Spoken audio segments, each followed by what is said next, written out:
Okay, I'm sitting here at Austin City Limits in my dressing room that Russ and I share, and Sierra Hull and her band are doing a sound check, and I thought what better time than to come back to the dressing room.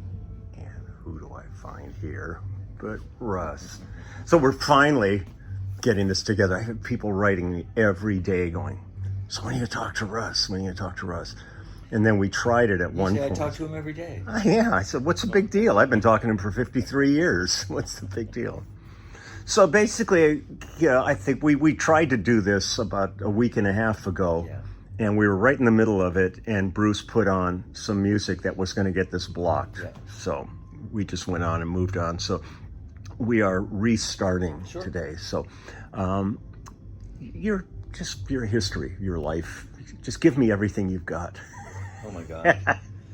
Well, that's kind of a boring story. So no, it's not. It's not. The Cliff Notes version. I was born in Pittsburgh, Pennsylvania, and I grew up in a household where my oldest brother Gilbert, had a band, and so I grew up kind of hearing his band rehearsing. And when I was about 6 or 7 years old, I think he put me on his lap and put the drumsticks in my hands and kind of, showed me what to do with them, and that stuck with me. And then fast forward to around the 5th grade, out here in California. I moved from Pennsylvania out to California. My dad passed away in 1957. My mom and I moved to Southern California, so I was going to school in Daly City, actually living with my brother, and I joined the orchestra in the 5th grade, and that was kind of fun, except I got kicked out for playing the snare drum too loud. In between songs, I would start riffing Gene Krupa riffs, and so I did it too many times and I got kicked out.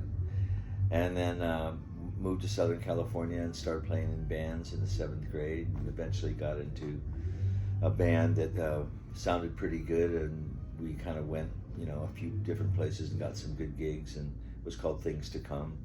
And we came up to Hollywood, and we became the house band at the Whiskey A Go-Go right after the Doors were the house band. Wow. And played there for many, many weeks in a row, opening up to Cream and the Hollies and the LA Buddy Miles Express, and that was a magical period. CTA, which became Chicago, and the Hourglass, which became the Allman Brothers. So we were right in the middle of it. And then that ran its course, and then I got married and had a son, and I had to get to work, and so I started wanting to do session work around town, and I was recommended by trying to think of the man's name. It was so many things in my career were kind of due to Cass Elliot, because I married her sister Leah, and Cass recommended me to someone who recommended me to a man named Joel Sill, and Joel Sill was running ABC, Dunhill Music Publishing Company at the time, and he hired me to do demos at Richie Podler's studio, American, in San Fernando Valley out on Ventura Boulevard. Yeah. I'm sure you've worked at. Great studio. And that's where I met Joe Osborne and Larry Knechtel and all the guys in the Wrecking Crew, and then I got recommended to do other sessions after that. And then I was working with a man named John Stewart, who replaced Dave Guard in the Kingston Trio on a promotional tour for an album that he just put out on Capitol called California Bloodlines. And there was a fiddle player in the band named Chris Darrow, who happened to be a friend of Peter Asher's, who had just brought James Taylor to California from London, where he did his first album for Apple. And he was signed to Warner Brothers, and Peter was looking for musicians to cut a new album with James. And he came to the John Stewart rehearsal and saw me play and hired me for the Sweet Baby James album. And then that's the beginning of everything else that followed. Working for Peter and meeting Peter led me to meeting you and working with you after James came to see you play with Wolfgang. And we've been playing together ever since. It's been an amazing journey, but I remember seeing you in Things to Come. That was the first time I ever saw you play. We didn't meet at that point, but and then coming over to Peter's house and meeting you and Cooch and Carol and James and Peter. I mean, I had just met James, it might have been couple of months before that. I can't remember the time frame. So I never got to work on the Sweet Baby James album because it had been recorded by the But time every I got after involved. that we worked on together. Yeah, One Yeah. Man Dog and so on and so forth. But it was just one of those periods that everything was like so alive and vital. I mean, seeing you guys, I remember I was going to Cal State, San Fernando Valley State College, and one of the days at school, they said, "Oh, there's a band playing in the gym," and it was Cream. You know, and I'm sitting there watching Jack Bruce and Clapton, and I mean, it was a life-changing period. I mean, every time you turned a corner, there was something else going on. That LA was so vital at that period, and but yeah, the whole period with James was that whole period through the 70s, really, you know, when we hooked up with Jackson and Linda and everybody, It amazes me when I look back at the times that certain albums were done, because in my mind it seemed like it took a very long time. Yeah. But the stuff you're talking about kind of happened between 1970 and 1976. Yeah. It was a condensed period of incredible music. You know, I mean, it went on through the 70s and the 80s and the 90s as well, but Yeah. so much was done in that period. That was of an time. intense period. And you did Blue with Joni. Yeah, Joni Mitchell's Blue and James Taylor's Sweet Baby James and Tapestry. Bob Dylan's New Morning and Tapestry all within the same year. Yeah. Yeah, it's so crazy, but it so defines what we ended up being. You know, I always look at that as like the golden age of this, and you know, and it was a fortunate time for the fact that the Wrecking Crew was winding down at that point, and you know, having had come in just early enough to still played with all those people, you know, Neckel and Rubini and Mike Melvoin and Tommy Tedesco and Hal and it was an amazing period, but the demand that was being put on the studio guys like us was totally different than them, and they were not ill prepared for it, but it just wasn't part of their DNA. And then the fact that we got to not only record with all these artists, but we got to tour with them, which those people never did. So it was. And that all sounds like a lot, right? That sounds like a lot of work. But Yeah. This is a tidbit for all of the people that are going to be watching this.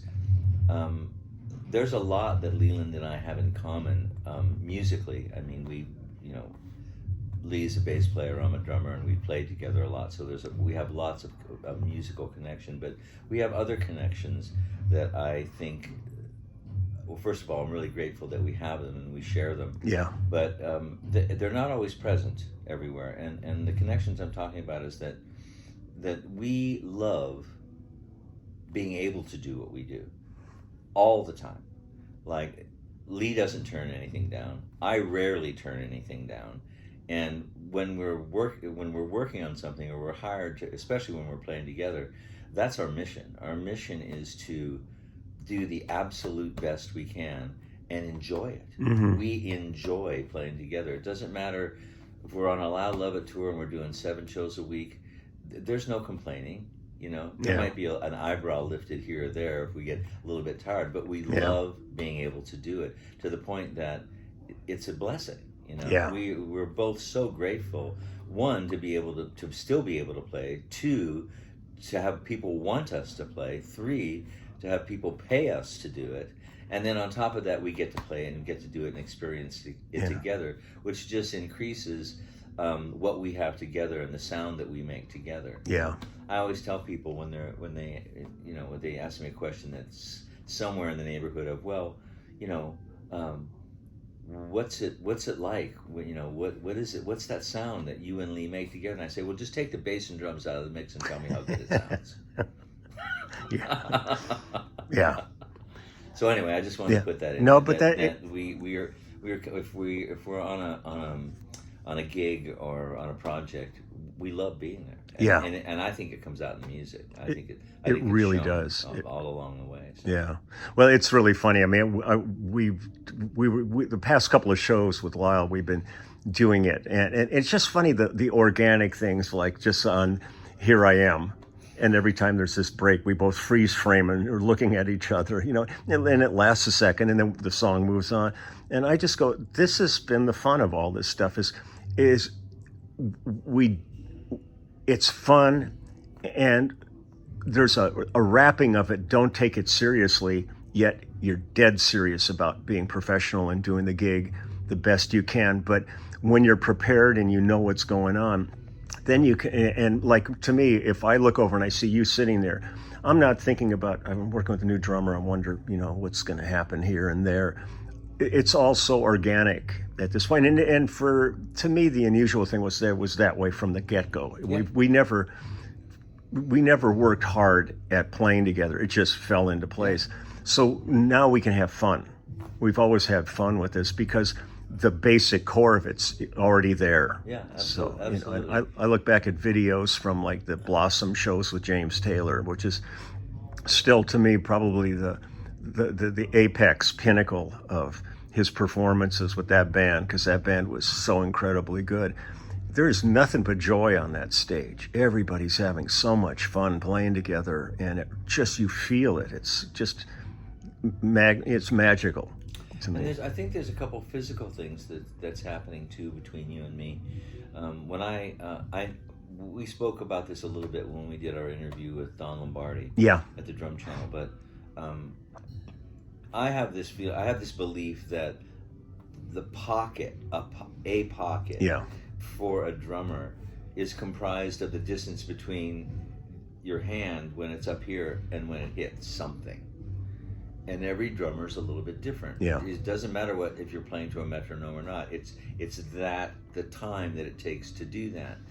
And when I watch videos of you playing, there's a way that you play where you lift your hand, you're almost conducting yourself playing, and you're doing the same thing. Yeah. It's kind of like, this is helping you feel the time, and that's your pocket. It just so happens that we feel that time together. Yeah. Somehow, you know, the stars aligned, and you feel it the same way I feel it. That's why it's always been effortless. There's never a flam. It doesn't matter how slow the tempo is. Yeah. The bass drum and your note are always landing at the same point. It blows my and mind. it moves, like in particular with an artist that maybe the way that they play, their tempo changes a little bit.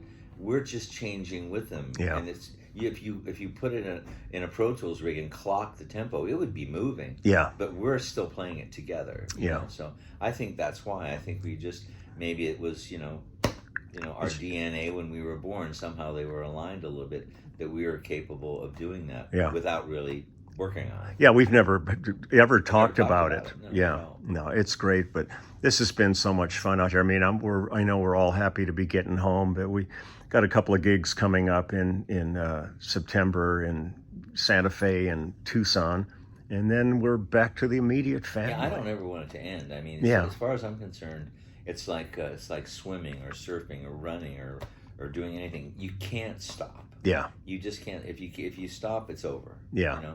And I just don't want to see the musical part of it be over. I want to play it until there's no more music to play. Yeah, I always tell people, I said, I'm never, the only thing that would make me retire, if you want to call it that, would be if nobody ever called me again. But I'm not going to go out without. Yeah, exactly. But even then, I mean, the beautiful thing about playing music and playing music live, you could do it right here. Oh yeah. All you need is an instrument and at least more than one person. Yeah. And then you're making music. And I would still go play weddings and in bar mitzvahs and a bris or whatever, somebody needs me for. But I don't think we have to worry about it just yet. Not yet. But this is great. I love you, Russ, and it's so good to be out here. My heart. Yeah, and we've had a remarkable journey, and we got long ways to go yet. That's right. So, well, let's get the hell out of here and go make some music. All right, I'll talk to you later. All right. Bye.